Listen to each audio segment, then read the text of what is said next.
y vamos a analizar su impacto en la economía con nuestros expertos, con los invitados, en este caso con José Antonio Belso, catedrático de Economía. Bienvenido, Antonio. Hola, muy buenos días. La primera pregunta, José Antonio, es ¿qué te ha parecido este anuncio del Ejecutivo y qué impacto crees que puede tener en la economía? Bueno, el Ejecutivo prácticamente ha justificado estas nuevas medidas como un intento en avanzar en la progresividad fiscal y en eliminar los privilegios de las élites. La realidad es que el Ministerio de Hacienda tiene que lidiar con la vuelta de las reglas de gasto y una pretendida nueva senda fiscal. También con las exigencias de una mayor corresponsabilidad que le sobreviene a las comunidades autónomas. Básicamente, algunos apuntan que esta necesidad de nuevos ingresos no solo responde a esa nueva regla fiscal, sino también está íntimamente relacionada con el cupo catalán. Los estudios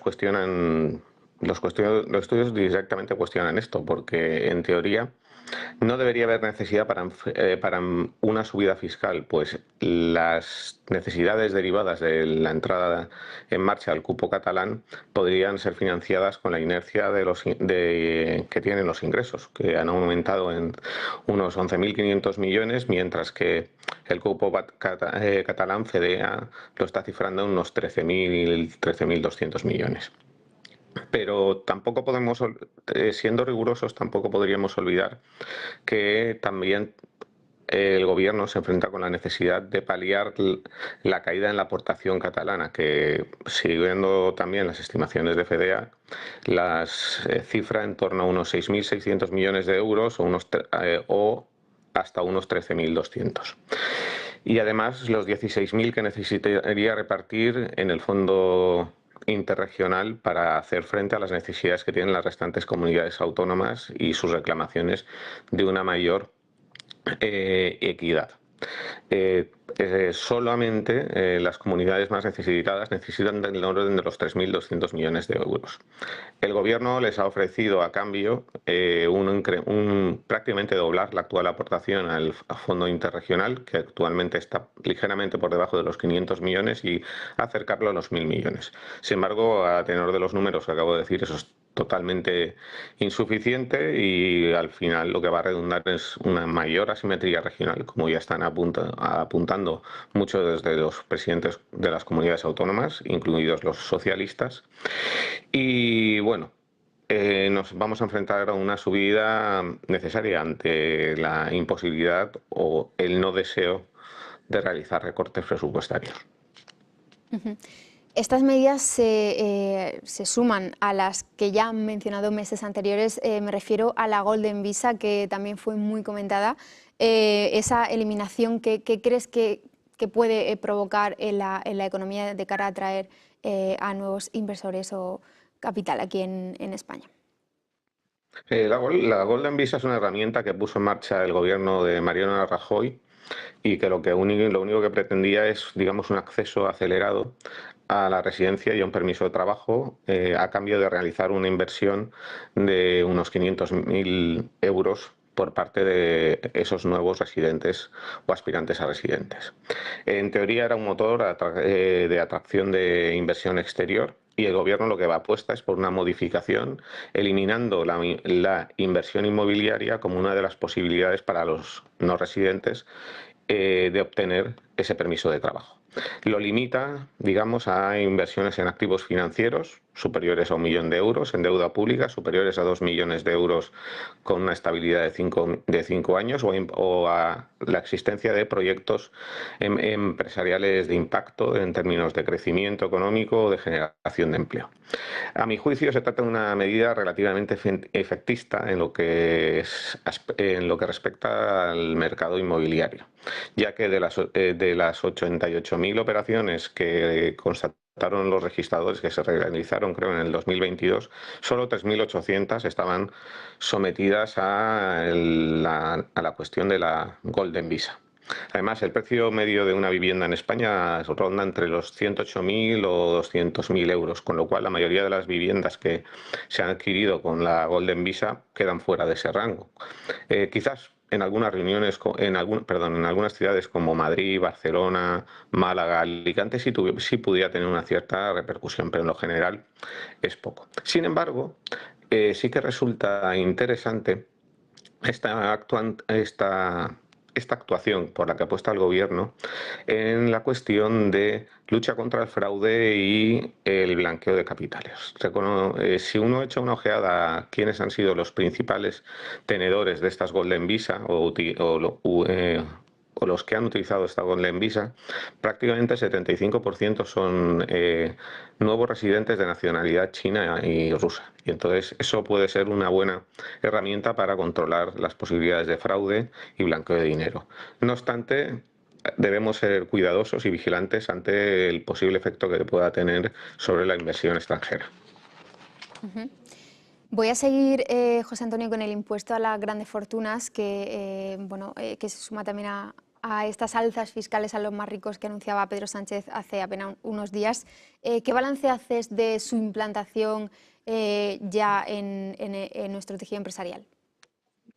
Aunque el recorrido del impuesto temporal de grandes fortunas, que grava patrimonios superiores a 3 millones de euros, pues no ha sido excesivamente prolongado, en teoría es un tributo que buscaba recaudar ante una situación crítica desencadenada por la inflación, la crisis energética, etcétera.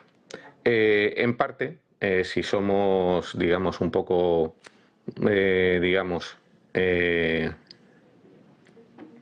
finos en nuestro análisis, podríamos ver también que tenía unas implicaciones claras en términos fiscales en ciertas regiones en ciertas regiones y colectivos que estaban en una situación de exención por la vía de las bonificaciones fiscales que las comunidades autónomas como Madrid, Galicia o Andalucía habían arbitrado en relación al impuesto a los impuestos que son de su digamos, de su responsabilidad. A pesar de estar focalizados en estas tres comunidades autónomas, el impacto del impuesto temporal es en general en todas.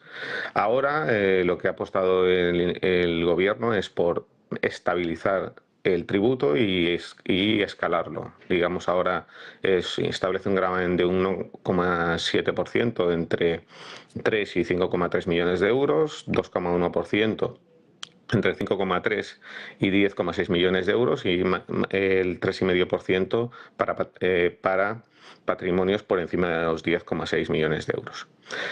En un reciente estudio aparecido en la revista de investigaciones regionales se hacía un avance del análisis que pudiera tener este impuesto. Afectaría a algo más de 10.000 contribuyentes con cuotas de pago de algo más de 50.000 euros y una recaudación prácticamente marginal en lo que se refiere al conjunto de la Hacienda Pública Española de unos 520 millones de euros. La amplia mayoría digamos, de los destinatarios, de los sujetos pasivos del impuesto, eran residentes en Madrid y a corto plazo, pues el impacto podría existir, pero no podemos descartar que en un medio plazo, o sea, a 1 o 2 años vista, la mayoría de estos contribuyentes que están siendo afectados por el tributo, pues procederían, digamos, a una reestructuración patrimonial que evitaría el pago en gran medida de lo que sería el tributo. Y además no podemos olvidar que el diseño del tributo impacta directamente en lo que son competencias autonómicas. El Instituto de Estudios Económicos, claramente en un reciente informe, señalaba que el impuesto sigue siendo un impuesto frágil, conflictivo y que sigue suponiendo un torpedo en la línea de flotación de las competencias autonómicas. Es, como vemos, un impuesto que probablemente siga manteniendo su impacto limitado, pero con unas implicaciones importantes de carácter político. Voy a ir a una última pregunta muy breve porque nos queda poco tiempo, José Antonio, pero te quería preguntar sobre presión fiscal en España. ¿En qué punto nos encontramos ahora respecto al resto de países de la Unión Europea? Pues brevemente te podría decir que el esfuerzo fiscal en España es un 17% superior a la media europea y con una presión fiscal del 39%. Es cierto que el intenso crecimiento de la presión fiscal ha hecho que se reduzca nuestro diferencial con la Unión Europea, tanto vía nuevos tributos como aumentos en los tributos existentes.